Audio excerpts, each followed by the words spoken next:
I'm John Ackerman, an alcoholic. I'm very enthusiastic about this program, and I'm very grateful for this way of life. It's really terrific.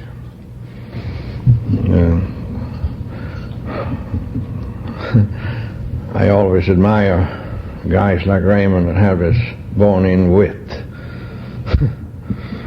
I first like to thank Ray and the committee for the invitation. And I'm very grateful to be invited here. You sure look like a high-bottom drunk bunch here, you know. It's incredible.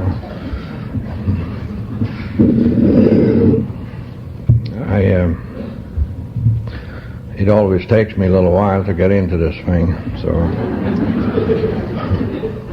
don't get nervous.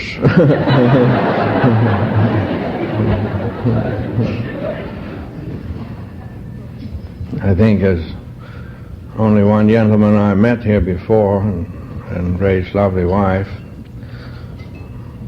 And most of you have never seen or heard me, but in a very short while you will know me very intimately.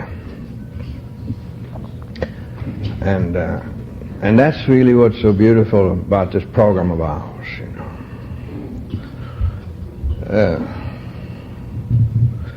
I wouldn't be too presumptuous if I would say that some of us here today sit with a bunch of burdens, and lots of if onlys.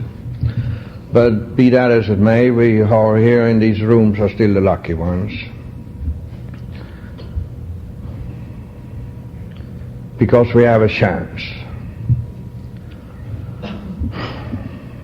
Lots of people who have this thing called alcoholism doesn't have a chance, for various reasons.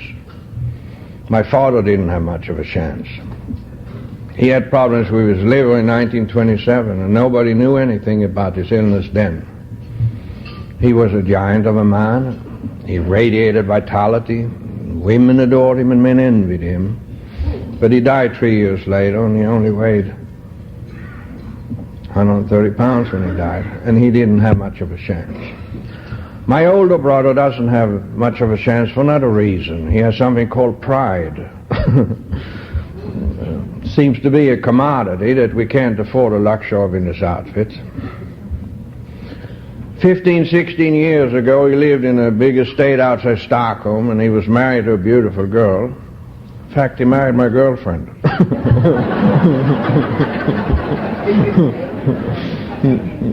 I had a little problem with that for a while. Now I'm glad he did.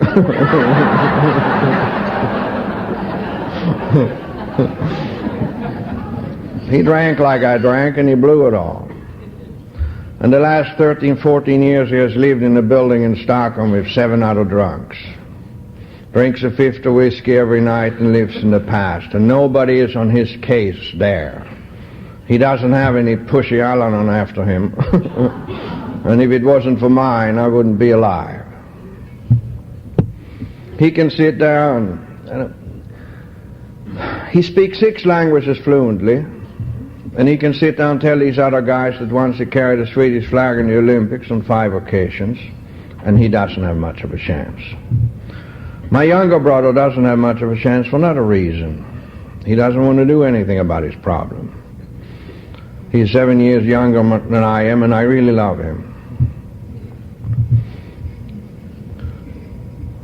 A few years ago, he was told by his doctor he couldn't drink alcohol anymore.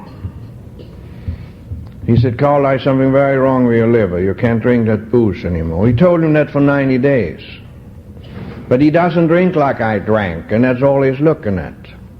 He has about 7, 8 whiskeys for dinner, 2 kinds of wine, coffee and brandy for dessert. It's kind of elegant. Even lights a couple of candles now and then. It looks just like the commercial.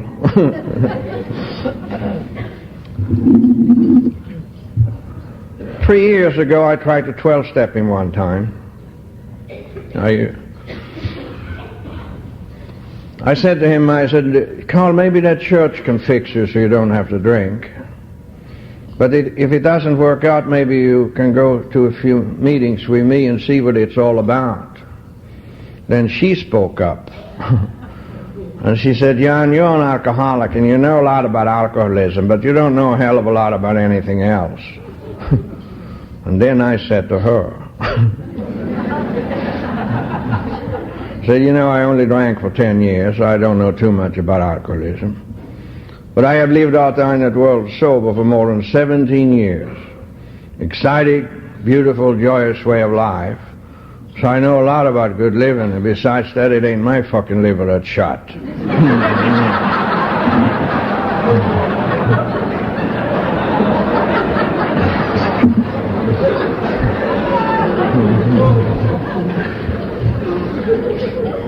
I never have been a person really that advocates four-letter words from this podium, but I just didn't want her to misunderstand.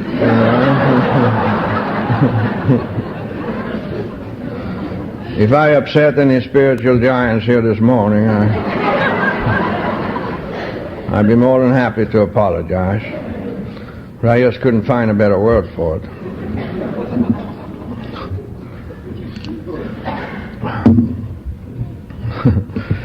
I talk to newcomers, and I love newcomers, and I like the feelings in these rooms with our newcomers, and I like being a newcomer myself. It's very important to me. And I like to share with you why I like to be a newcomer. I hope I never forget the last year I drank, because I compromised on everything I believed in or stood for. I couldn't live or function without liquor. I didn't dare to go to sleep if I didn't have a fifth of whiskey in the refrigerator. And if I ran out of booze at midnight, I usually called an associate of mine in Baldwin Park and said, Harold, next week you will owe me $150 on this particular job. But if you give me $20 tonight, you won't have to pay me the $130 next week. And I drove a 100-mile round trip at midnight to pick up $20. Didn't dare to buy any booze in Baldwin Park because then I wouldn't make it home. And when I came home to Anaheim, where we lived at the time, I bought a fifth of Imperial Bourbon for $4.85. And then I was safe. And that's how I had to live, and I hope I never forget that period in my life. I know some of us, after we get a little well, get a few dollars in our pockets and bedroom privileges again. We forget how it really was. In fact, to tell you the truth, my wife cut me off 6 months before I came into AA. She really ran out of humor there at the end, I tell you. She stood down and looked at me one night and she said, Jan, I wish you could find yourself a girlfriend so I wouldn't have to fool with you. She said, you take forever.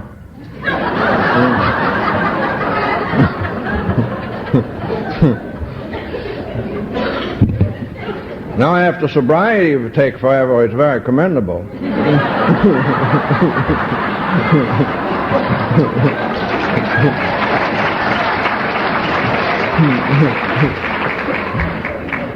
I mean, it isn't really fair. I was really sensitive those days. The other reason why I like to be a newcomer, I'd been going to meetings every day for 90 days, and Phil Petty talked one Sunday morning, and he stood up here and said, if you keep going to meetings, you will wake up one morning and realize and find out you can function without alcohol. And it is not necessary to drink anymore, and you have a way to go. And I sat in that room and I said, my God, I have experienced those feelings. And it was the first time here it dawned on me that I wasn't hooked anymore. I had some degree of choice over my own actions, and I had already started to experience a freedom here that I hadn't had for a long, long time. And I hope I never forget that time in Alcoholics Anonymous.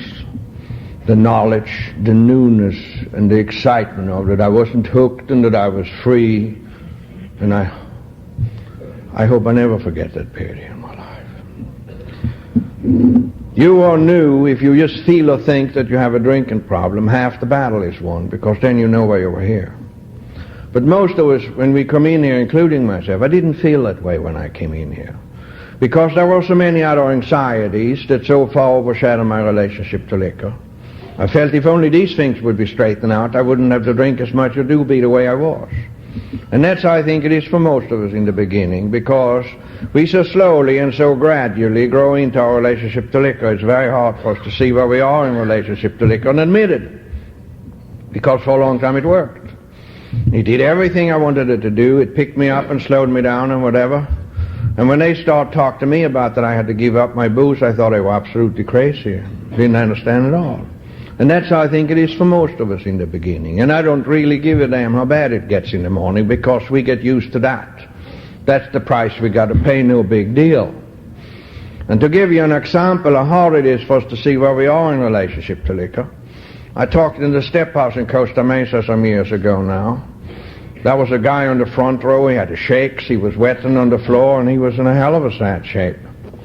And he came up to me after the meeting and said, I really don't know if I'm an alcoholic. I asked him, I said, what seems to be a problem,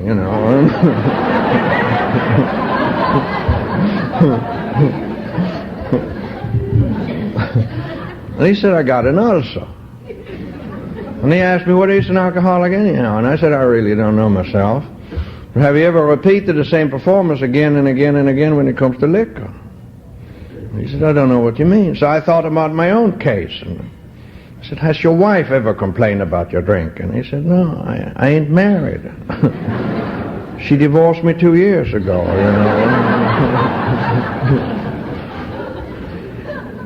So the devil flew into me. I said, did she divorce you because you had an ulcer? And he said, no, she said I drank too much beer. So I said, well, now we're getting somewhere. So I asked him, when did you come into this goddamn place? I mean, as far as I'm concerned, the step house in Costa Mesa ain't much to shoot for, I said, really, when did you come in here? And he said, yesterday morning. So I said, did they take you in here because you had an ulcer? And he said, no, I just couldn't navigate anymore. As far as I'm concerned, he's typical. And he couldn't really see himself where he was in relationship to liquor and admit it. And anybody new here this morning, if you saw this guy sitting up here and doing those kind of tricks right now, you would sit down and say to yourself, well, that's the way they're supposed to look like. If I ever get in that kind of shape or condition, I'll do something about it. You feel like you're off the hook. This is one of the reasons we ask you to go to a flock of meetings before you decide whether you belong or not. And then when we start to go to meetings in the beginning, we usually identify with the wrong things. We identify with the things that hasn't yet happened to us. And that kind of protects our rights, or whatever you want to call it. And we sure hear some flamboyant stories from this podium from time to time. Like I've been arrested this year already 42 times. Only August. And I sat down and heard those kind of stories. I said, yeah, that's the way they're supposed to be, because I had never been arrested. I've never been in an alcoholic ward or a step house or anything like that, so how in the hell could I be an alcoholic? I've been in the building business a number of years. I own my own door factory. Nice home with a swimming pool, 3 automobiles and an English bulldog, so how could I be an alcoholic? I mean, that ain't the picture of an alcoholic, let's face it. We all have a conception of what they ought to look like, and I just didn't fit in that description, so I had a hard time to identify here. I mean, now, Raymond O'Keefe, I mean, there is a real drunk.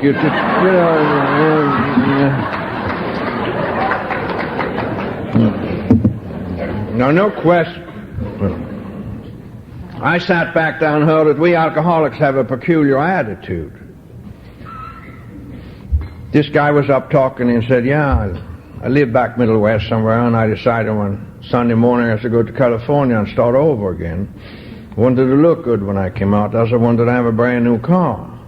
So I got the car dealer out of bed, and he got the bank out of bed, and I got the brand new car, and I took off for California. Said I was a little drunk. Drove 90 miles an hour over hill, and on the other side I was a car parked. And I drove head into that one and totaled out my new one, and my attitude was that never again am I going to buy a goddamn Chevy.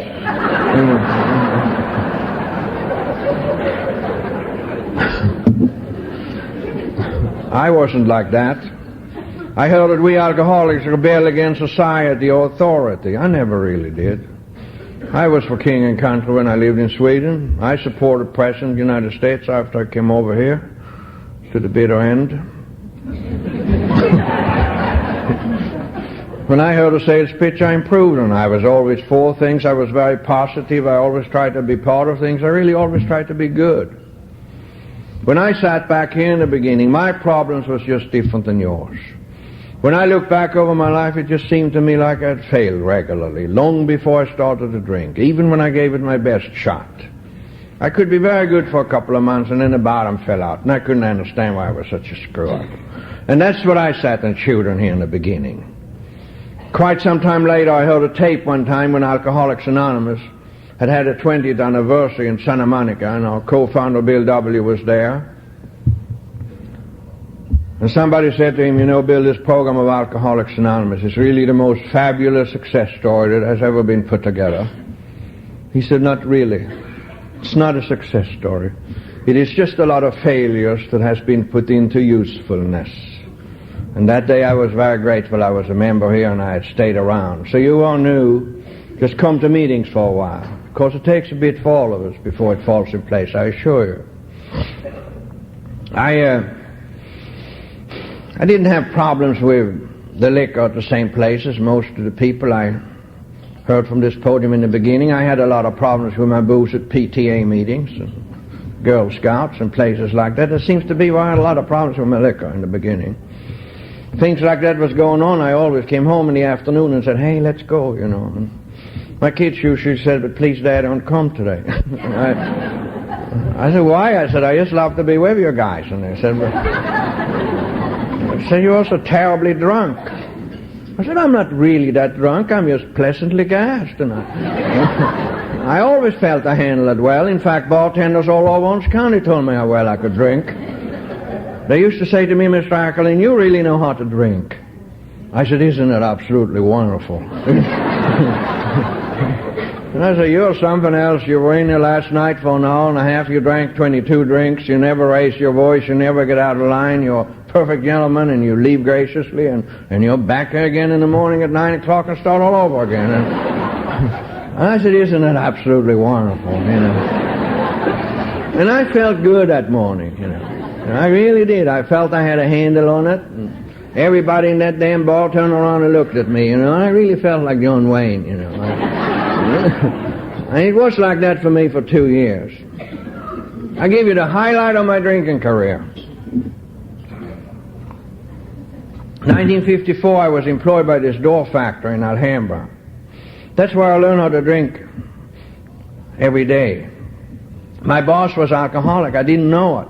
But we had early times at 8 o'clock in the morning, cocktails at 10. We had martini lunches from 12 to 2:30. Made a few calls in the afternoon, went back to the office at 6 and typed up bids and drank whiskey to midnight. And I thought I'd landed in heaven, you know. I mean, it was unbelievable. I used to come home to my wife and I said, you know, this goddamn construction business is terrific. You know, I have never felt so good. I have confidence and I am not nervous about nothing anymore, and I really feel like a successful person, you know. And, you know, I never had time to drink before. I started drinking a little bit in 1952, but I never had time. I was just interested in my career and get somewhere and become a good American, you know. And but this thing turned my life around. A year later, I had sold so many doors. You know, when you own a place, you are general manager, sales manager, and truck driver. You do everything.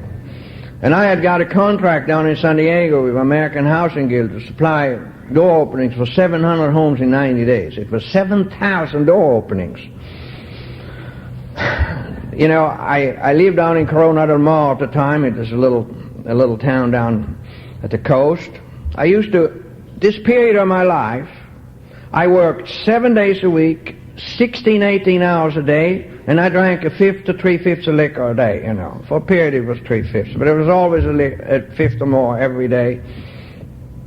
And I used to come home at 3:30 in the morning with a truckload of doors. I had 400 door openings in my truck. Came sliding up there to our little house in Corona del Mar. 3:30 in the morning, Karen had a hot bath ready for me. I slid in the tub there and lit a Camel and inhaled, you know. And she came in with a pitcher of martinis and sat down with John, and we sat down and drank martinis at 3:30 in the morning and smoked a cigarette, and I said, look, I'm just a little immigrant, but I own the goddamn place, you know. You know, and you know, 2 years later, they fired me from my own door factory.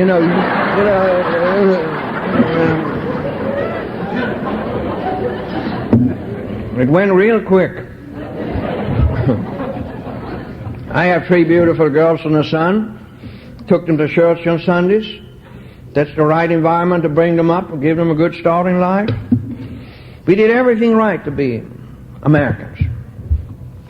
The only problem we had with that church business was the last 4 years of my drinking. I was a morning drinker.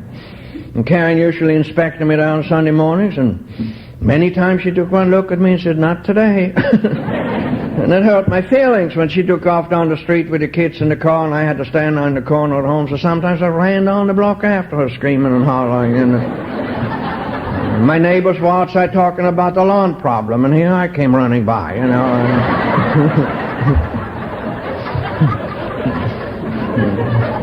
Sometimes I was strangely clad.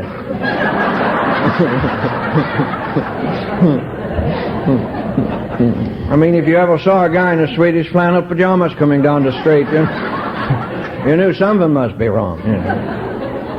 And she saw me in the rearview mirror coming down like a bat out of hell after her, so she stopped down the block and waited for me and rolled down the window and said, "What's the matter now?" And I said, "Don't forget to pray for me,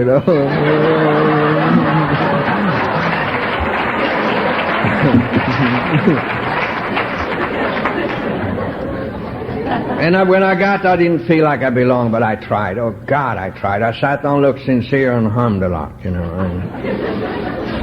One time I said, "God, if you ought to say something, 'cause I know we have a contact." And he never said anything. In fact, he hasn't done so yet, and I know a couple of guys have heard him, and I don't want to go where they are, I was brought up in that Lutheran church in Sweden, and it's grim. They could call me a sinner 32 times in an hour, and, I couldn't really hack it for an hour in there. About 20 minutes or so, it was about the max. And then I got up in the middle of the whole deal, and I said, screw them all, they are just a bunch of hypocrites anyhow. And then I went home and got drunk, I can't tell you how many times I was drunk in that Congregational church in Anaheim, but it was incredible. A couple of years later, it had progressed a little bit. One week, Karen said to me, she said, "John, let's try the Episcopalian church next Sunday, The Congregational certainly doesn't do the job." And I said, "It sounds terrific to me." And she said, "Yeah, they have very colorful costumes down there, and they sing a lot, and you like music, it might hit you." So I had been drinking to 5 that morning. I still had the shakes when I woke up, so I went out in the kitchen and drank a little codeine cough medicine, 2 shots of bourbon, stopped the shakes, tightened my belt, and walked around with small steps and tried to look effective. Passed inspection and came to church. The only thing I can say to you, the routine in the Episcopalian church, it really ain't for drunks. It's a very busy place. I mean, they get up and down and kneel and pray and sit and stand and sing.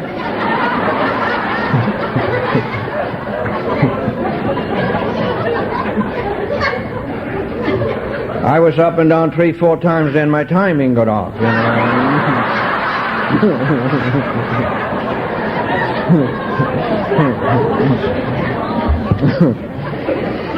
When they sat down, I stood up. In Sweden, when we don't know the words, we sing tra-la-la. And I had a couple of solos there all by myself.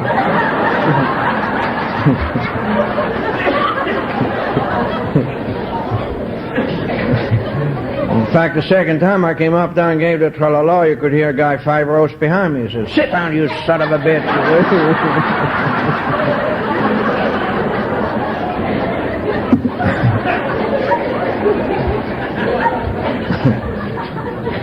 Third time down praying, I couldn't get up again. And I clung to that bench. I tried every trick in the book I knew how to get up and couldn't make it. Tried it sideways and backwards and forwards. I even tried to roll up. And she sat down and looked at me. She said, "For God's sake, Johnny, get up." And I said, "It's an absolute impossibility."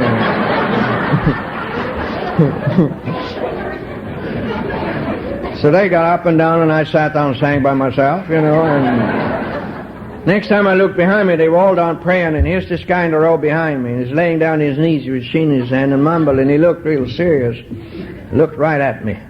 And I sat down on the floor and stared at him, you know. Sometimes you look at the guy, you focus in and you lock and you can't move, you know. So he stared at me and I stared at him, and then I thought I better look a little casual, so I winked my eye to him.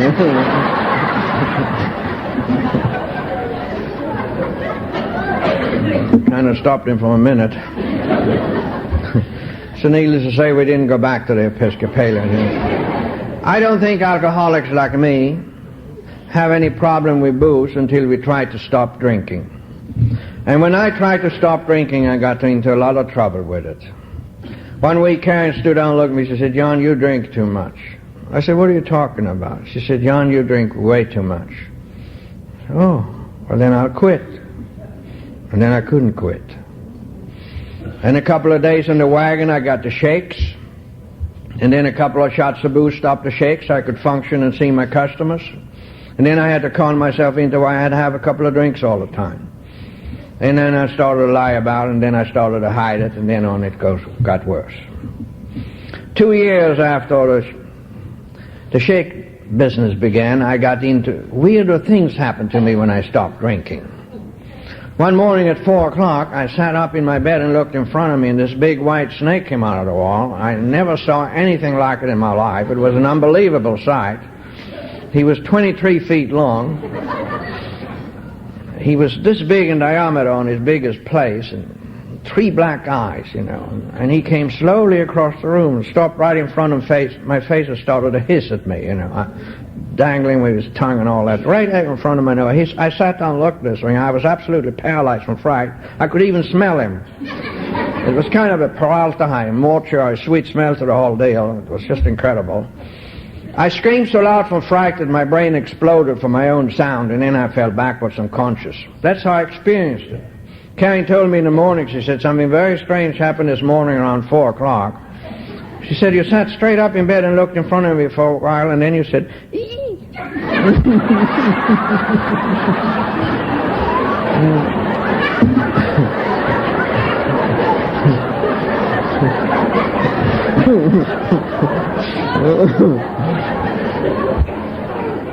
That's all it was, folks. One morning she almost had me. I woke up and my bed was wet. It's the most humiliating time then. I had principle and manners. This is where I found myself. And I lay down and thought, it has finally happened. What can I say to this, you know? And she was standing in front of the bed and looking at me with those cold Al-Anon eyes. You know, those little bitty ones, you know. The dialogue was terrific. She stood down and stared at me and she said, "Well?" I laid out and said, "Well, what?" I mean, what the hell can you say? Sure hope there's some bedwetters here this morning. You know how I felt. And that moment, my youngest daughter, Katrina, came in and she said, "Daddy, I'm so sorry, but last night when I climbed into bed with you, I believed I wet your bed." I mean, talk about the break for an alcoholic. You know?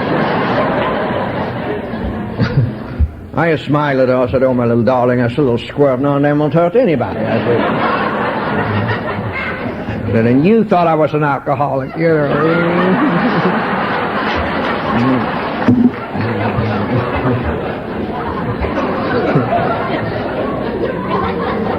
4 days later, it wasn't Katrina's fault. And I didn't have a dream that I went to the bathroom. I didn't have a blackout. I just lay down and reasoned. I said, "Ah, to hell with it. If she can do it, I can do it." You know? And that's what I had become at that time of my life. And today I'm very grateful I'm just a simple alcoholic. Because we have these evidences of self-degradation. And I believe this, that God will let us see is how we really are later on. And perhaps then there will be enough panic in us that we seek help. And some of us will have the great fortune of finding this fellowship called Alcoholics Anonymous and a way to live. One night I made love to my wife when she wasn't even there, and that's kind of tricky.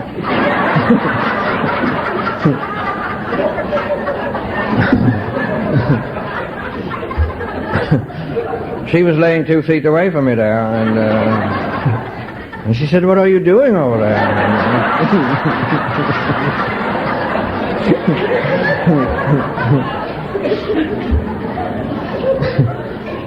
And I said, I beg your pardon.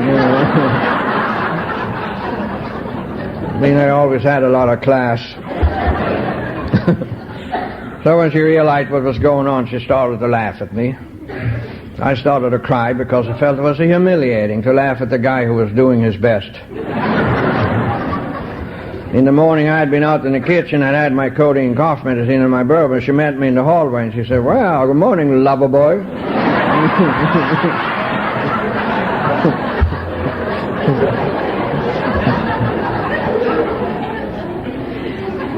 I really didn't feel any pain. I just smiled at her. I said, that's the best peace I've had in a long time.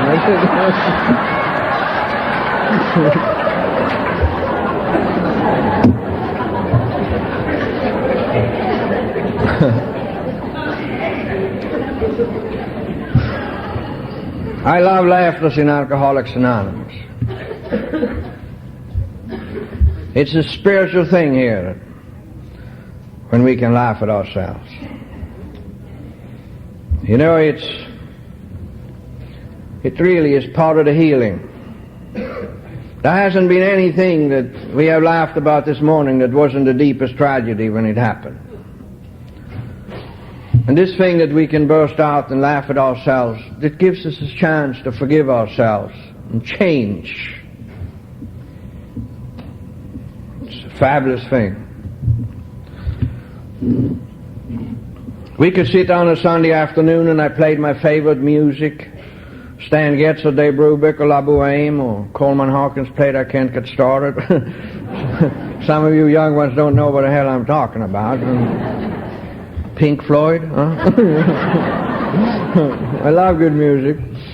And the kids were down, my wife was down. I said, listen to this solo, isn't that the most beautiful thing you ever heard in your life? And they said, you know, Dad, it's fantastic. And I sat down and I thought, this is how I wanted to be all the time. And sure, God must be in his home right now. And I even felt a bit of self-worth. I couldn't even be all bad when we had these vibes in the communication in this area. And then Karen could say, very low key, she said to me, please don't drink for a little bit now, John, huh? I said, you goddamn bitch, you had to blow it. You couldn't let me feel this good, could you? You have to turn that knife around. Then I went out in the kitchen and drank 4 drinks or whatever it took. Then I came in the living room and ranted and raved for 2 hours. I held her down in a chair that she couldn't get out of, and I accused her of things that she hadn't even done. And the implication alone as such will make a person feel like they have done it. So no wonder that this is a family disease, and thank God for the Al-Anon and the Alateen program, how important that is.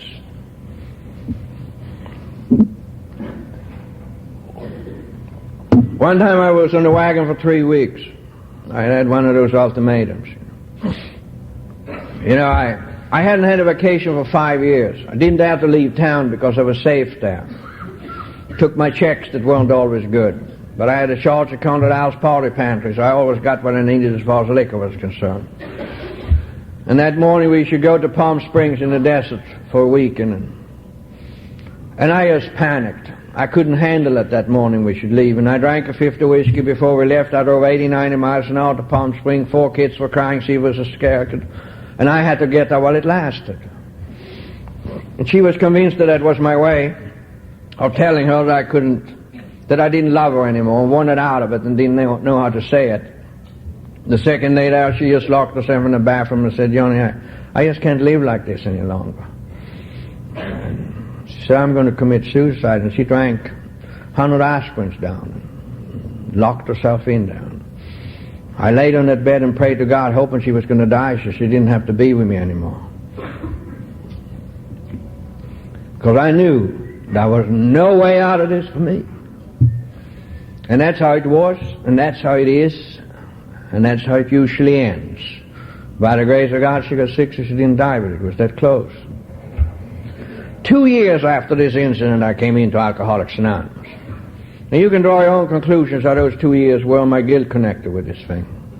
2 years before I came into Alcoholics Anonymous, I was fired from my own door factory. 2 days before I came into Alcoholics Anonymous, I was picked up at Thrifty Mart in Anaheim, 10 o'clock in the morning, trying to steal a pint of liquor for $3.57. You should have seen me then. I was drunk and I was unshaven. I weighed 246 pounds. My eyes were like teacups. I just looked like a zombie. I hadn't been able to get drunk or sober for 10 months at that period of my life. I couldn't even defend myself. I just stood down and whimpered. I said, Jesus, look where I came from. Can't be me. And I was brought up in this beautiful family in Sweden under the most favorable circumstances. But I tell you, that morning in Anaheim at 10 o'clock in the morning, I looked exactly like a person who has to steal a pint of liquor to live. I walked out of that place and I said, let me die soon. I can't hack it much longer. That night or that evening, we had another conversation. I got on the wagon again. My boss, a few days prior to this, had told me, he said, Johnny, if you don't go in and see this developer if you've been drinking booze, he doesn't want to have your whiskey breath in his office anymore. I had the shakes the next afternoon. I should see him at 2 o'clock, and I had to go into my little bar and have a couple of shots so I could function and see him, and 2 drinks didn't do it anymore. I had 7 or 8 drinks, and then I knew I was too drunk to go in there, and I just sat out in the parking lot and wept. I said, God, what has happened to me? What has happened to us? I had such fabulous plans. Help me or let me die soon. I just can't hack it much longer. And the next day, Karen looked at me and she said, Johnny, for years, because of the children, we have stayed together. But now, because of them, we have to part. Either you go down and try to think all Alcoholics Anonymous, or else out you go again. And that's how I came in here, and I didn't think this would work either. Those last 4 years, there wasn't anything that was sacred to me I hadn't tried. I swore on the Bible in front of my wife and kids. It was very important to me. When I did that, I thought if I use this thing that means so much, maybe I can stop. But 2 weeks later, I was drunk again. I went to a minister for counseling every week for an hour for 18 months. And he realized that we lacked identification. He even read a big book to find out how he could best help me. And he just realized that we lacked identification. And so he divorced me one morning. I went to psychiatry, spent $2,000 on psychiatry. Yeah. He didn't say anything that my wife didn't tell me for free 3 times a day.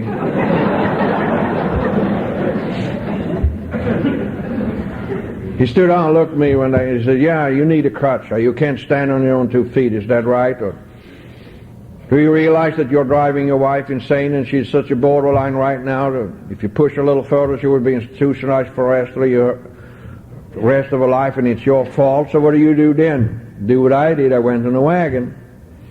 2 weeks later I knew everything he said was the truth, and I knew it before. And the more sober we become, the more we realize how we hurt our loved ones. And that in itself will drive us back to drinking again, because that's the only way we know to get out from under that guilt. And in my case, I had to justify, go back to drinking, so I baited her one morning as she blew, and I said, for years you have said if you just stop drinking, everything will be all right. I said, I haven't had a drink for 3 weeks. She still raised hell with me. And that allowed me to go back to drinking. I know there's a lot of capable people in this field of alcoholism today, but I sure don't envy them. Because the nature of the illness is this, that as long as alcohol is doing something for us, it's almost impossible for them to talk us into abusing it. And that's the nature of the illness. And that's why I said in the beginning of my talk, we who are here in these rooms are still the lucky ones, because we have a chance.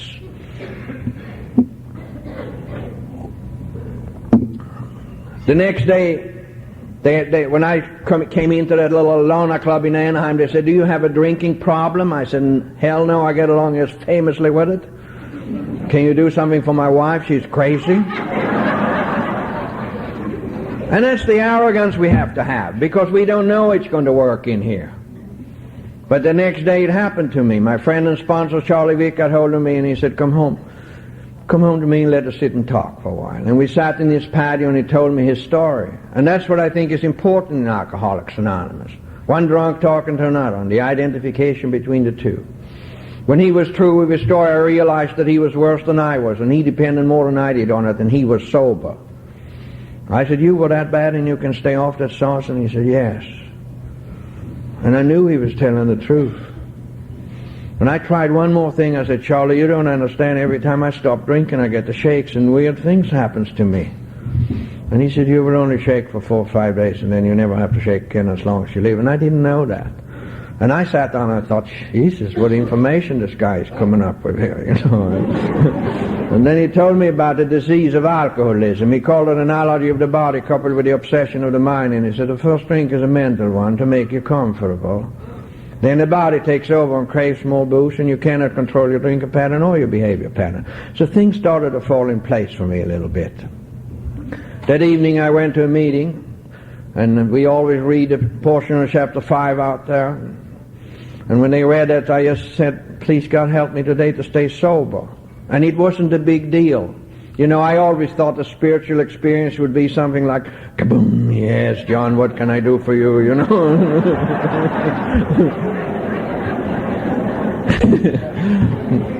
But it wasn't like that at all. It was merely a feeling.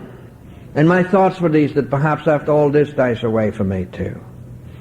When I came home that night, I said to my wife, I said, you know, Karen, I said, it happened to me tonight. I don't have to drink anymore. And she said, your eyes look different. And I haven't had any alcohol or codeine cough medicine or strange pills or funny cigarettes since that day. And a week ago, Friday, that was 20 years ago, you know.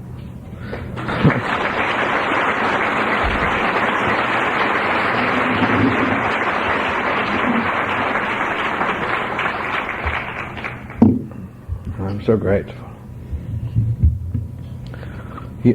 You all knew you might sit down and say to yourself, it must be easy for you to have all the time in the program. But it wasn't easy then, and that's what we're dealing with right now.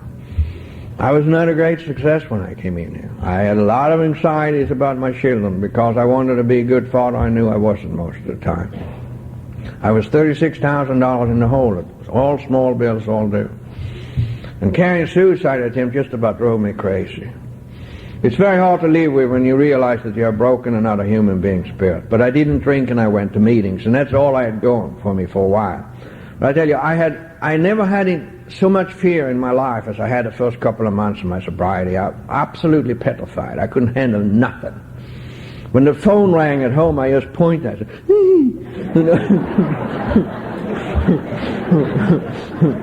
And I just split and hid in the closet, you know. I sat down in my three-piece book sputter suit and just whimpered, you know. And in meetings, I sat in front row. I know newcomers these days, they sit in the back. I sat in the front, you know. No offense. You know. I guess we were more sincere those days, you know. Yeah, the first 10 days, I had about 10 days of sobriety. I sat in the front row and just wept, you know.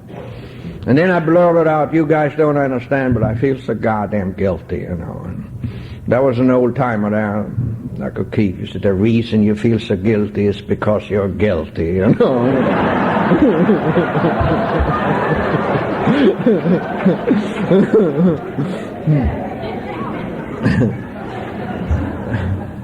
And you know that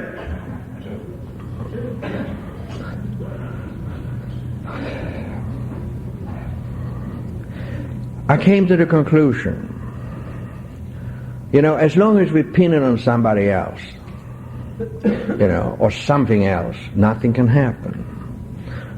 You know, but I came to the conclusion, whatever they had done or she had done or said, I drove them to it. And when I took it on that basis, I was free. But when that meeting closed that evening, it was probably the most crucial time for me here because I felt trapped. I felt that I was at a corner I couldn't get out of, and I actually regretted that I had copped out and admitted it was my fault. The only thing I had going for me here then was this, that I knew under no circumstances could I go back to drinking again. No matter what, I couldn't escape to booze anymore. I had done enough damage. I had no more rights when it came to liquor, and whatever was coming my way, I had to stand and face the music, but I couldn't split with booze anymore. So I had actually taken the first 2 steps in this program and didn't know it. But how do you turn your wheel in life over to care of God as you understand it? What's a spiritual experience in Alcoholics Anonymous? Well, that happened to me moments later. Same evening, as I stood all alone and afraid, this guy came up to me. I never saw him before. But he just came over and put his arm around me and said, Johnny, don't worry, everything is going to be all right. And I believed him. I just clung to that for a while. For quite a while here, the people in the program gave me the courage to face my wrongs and my difficulties, because they talked to me in a fashion I'd never experienced before. They didn't point fingers, and there was no judgment. They just shared their own experiences from heart to heart.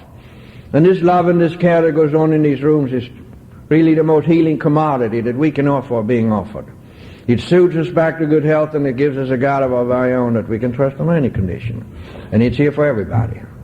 And sometimes we wonder, what is this mystery and this miracle that goes on here, that some people make it and some people don't?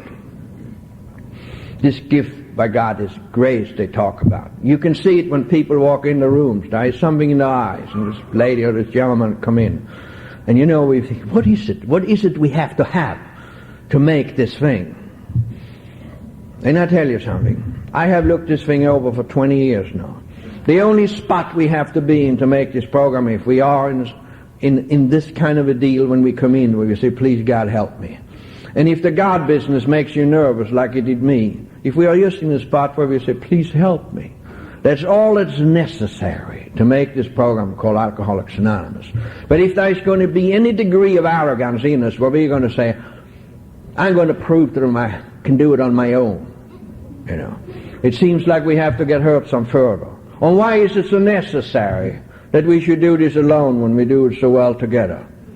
And that's what this is all about, you know. Think about it, you know. 9 out of 10 alcoholics never find a way to go. Never know, really, that they can live and function like normal human beings out there. So again, you and I who are here, we are the lucky ones, because we have a chance. You know, there wasn't anything I couldn't achieve or become when I put my mind to it. But this thing with booze, it knocked me to absolutely nothingness. And again, why is it so necessary that we do it alone when we do it so well together?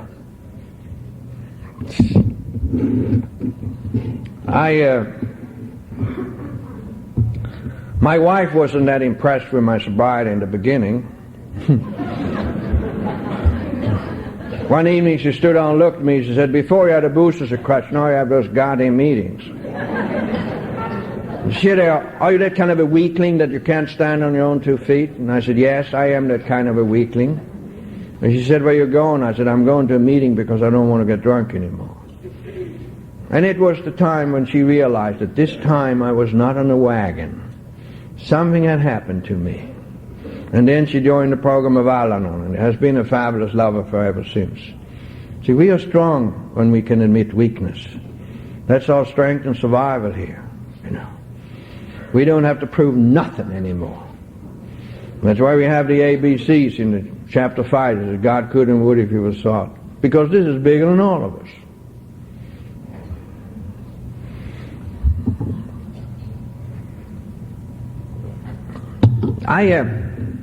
There was a period in the beginning that I wanted everything to be right around the house. I wanted her to bury the past. I didn't want her to bring it up anymore. But I also had, I wonder, what amends can I make to them right now to make it right now? I tell you, I've looked this thing over for 20 years. It doesn't matter what intentions we have, what promises that we make, what gifts we buy. We can't bribe them anymore. It's all canceled out when we come home drunk. 2 years before I came into AA, I built a beautiful room to our house, oak floors, walnut pegs, a carpet, the whole place, put the swimming pool in the backyard, you know, and I was on the wagon for a while. 2 weeks after it was finished, I came home drunk. She met me at the front door, tears rolling down her cheeks. I knew you didn't mean it. I knew it. It means nothing. The only amends we can make to ourselves and our loved ones is to stay off the booze a day at a time. The rest of the program will follow little by little, but we got to start somewhere.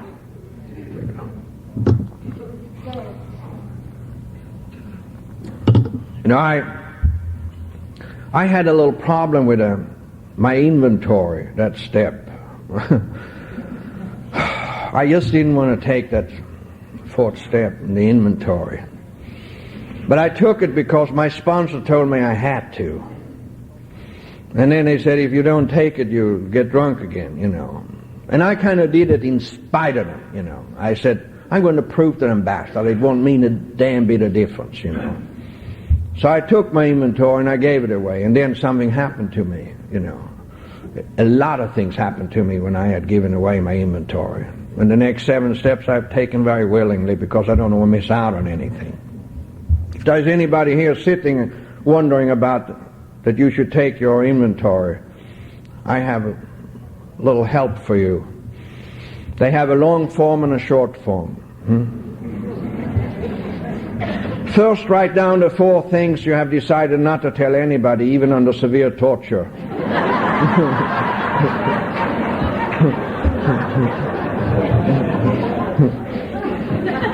It'll save you 62 pages of writing.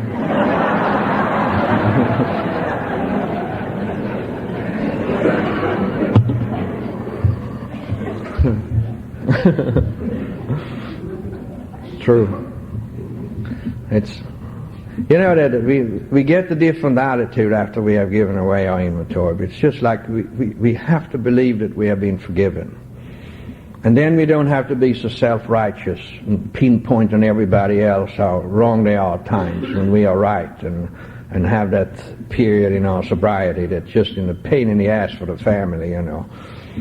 And I had it, for a while I felt that my life was over with, could never be right again, it would never mend, and she would never forgive me.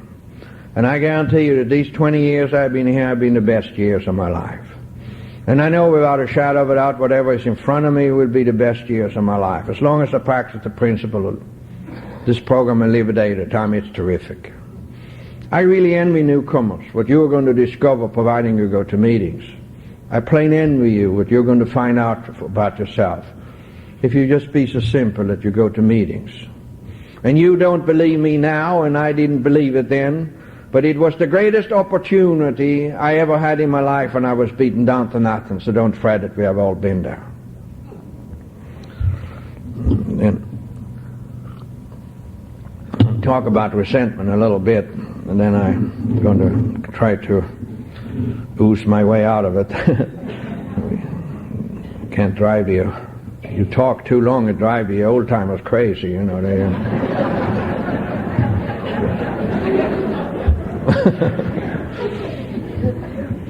You know, I had some resentment against my younger brother and my wife, but they were easy to forgive because I loved them both. But my older brother was different. He was the one that caused me my inferiority complex, and he hated me with a passion when we grew up. I couldn't understand why. And he always used to call me, "You're so dumb so the devil laughs at you," and he was very big, and he was very strong, and sometimes I pretended he had knocked me out when actually I hadn't been knocked out, and I felt not much of a man because I didn't stand up as long as I could. And I had no confidence in myself at all. When I was 13 years old, we were out in the ocean on a 15-foot depth. He held me under the water until I lost consciousness, and it's an unbelievable, frightening thing to have to experience. I could even hear my father's voice talking to me on the other side. And when I came through again, he had dragged me up on the sun deck down. And I lay down and thought, why does he hate me so much? I couldn't understand it, you know. And then they told me here that I had to forgive my resentment, otherwise I couldn't stay sober. And I thought, how can I forgive him? I mean, because I have joined Alcoholics Anonymous, I'm supposed to be some sort of a second-class citizen? I'm supposed to be somebody that can wipe the feet of any time? And I said, well, pray for me. I prayed. I used to serenity pray. It didn't do a damn bit of good, I tell you. And I thought, there got to be something more to this. And one guy said, well, try to understand your resentment. Well, I went through that. And I sure as hell could understand why I was resenting him, you know. But then I turned it around. And that's another cup of tea. I turned around and said, why did he dislike me so much? And I found out why. It so happened that our Father favored me. I was just a little guy. Believe it or not, I was an adorable baby.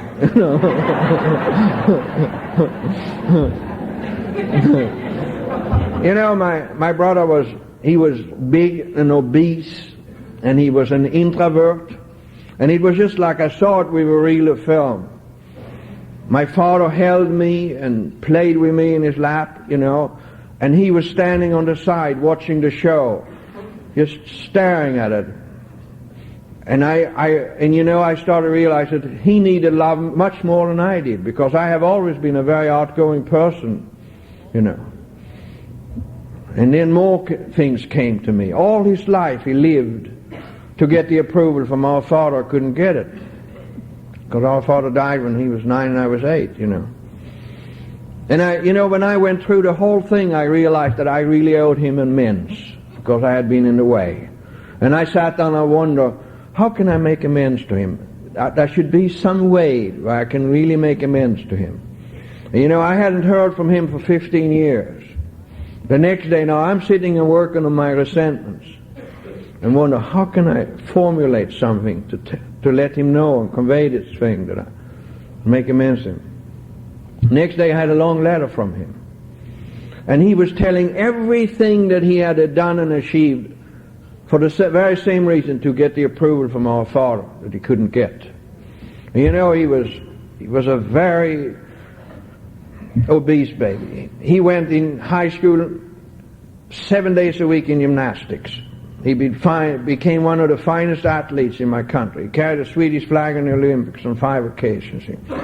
He was an officer and a gentleman. He was quite a guy, and he had succeeded in business, you know, and here he writes this fantastic letter to me about everything that he had achieved and become to please our father, and couldn't get the approval from him. And I just sat down and I wrote this little simple note. I said, Bertil, if our father would have been alive today, he would have taken you in his arms and said, you have succeeded beyond my greatest expectations. Your loving brother John. You know, I haven't had a resentment since. You know, the payoff on this was, I lost my inferiority complex. You know, there's so much to this program, you know, that we don't realize when we begin, you know. And I hear sometimes when we have little time in the program, we'll reach some spiritual plateaus. Personally, I don't like plateaus. Lots of people fall off these plateaus. And I don't think any of us enjoy to be lectured or preached to anyhow, or talked down to. But I love the format of Alcoholics Anonymous. We share our experiences only. And that certainly can't offend too many. And I think if anything at all happens to us here with little longevity, it's simply this, that we get a little more understanding of other human beings. And it's beautiful. You know, like I said before, I don't dare to go over time. It drives the old timers crazy. I have a friend in Glendale. His name is Bob Lemke, and he's a full-blooded German. And I had a little problem with the Germans during the war. I really hated them with a passion. I thought I could never forgive them. And I knew this guy for 4 years, and I realized I loved him. He even talks funny. He was born in this country, but he has more of an accent than I have, and I can't understand it now. On every his birthday, he invites me to Glendale to talk. Now, mind you, he invites me there, but he's one of these staunch AAs that you don't save any souls after 10, buddy. You know, that type, you know. And it was 10 o'clock. I had a minute and a half to wrap up my story. And he sits back down. He said, John, for God's sake, it's 10. I said, Lemke, this is only an AA meeting. We ain't marching into Poland tonight, you know.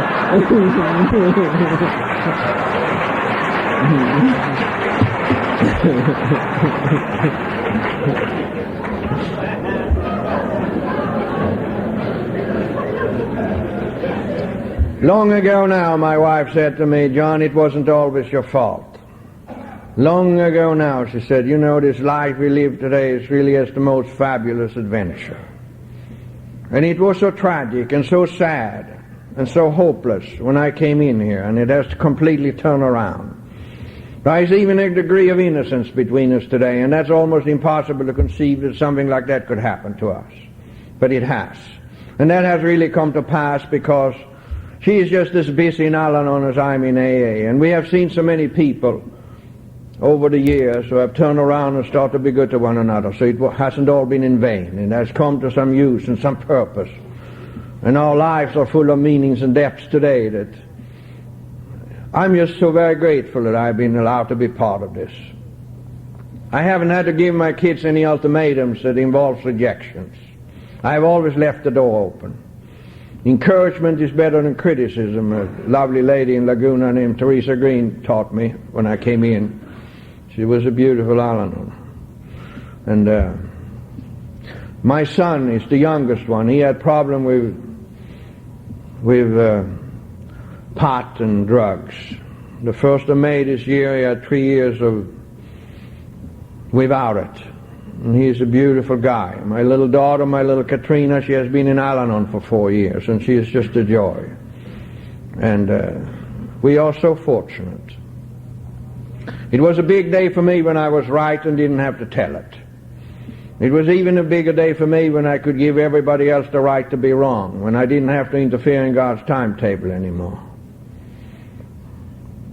And now lastly, I like to say I have gone to many meetings every week. I have gone to 5 meetings or more every week for all these years. I work very hard. I'm up early and I'm late to bed. It's a privilege. I have had time with everything.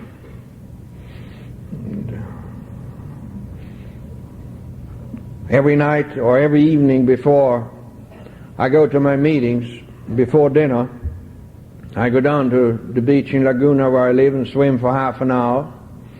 That's the time of the day when I'm alone. That's the time of the day when I look over my life and my priorities. That's the time of the day when I have the most intimate privacy. You and I, we call it the 10th and 11th step.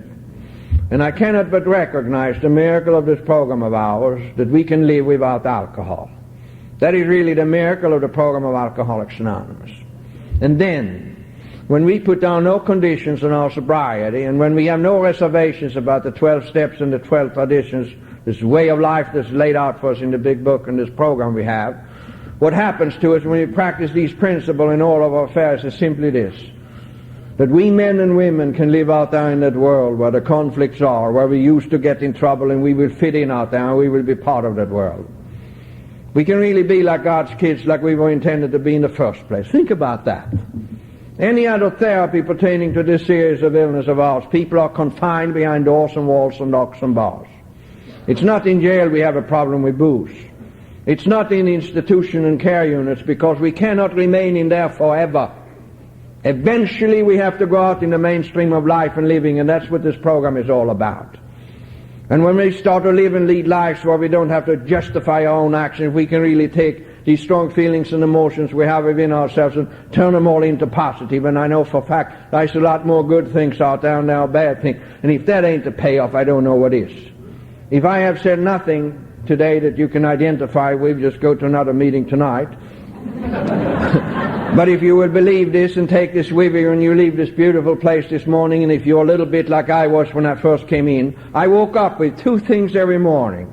It was loneliness and fear. If you just believe this, we only wish you well, and we only want good things for you. If you can just believe that and take that with you, you will never wake up lonely anymore, because you know by now there's a way to live. God bless you, and thank you so much.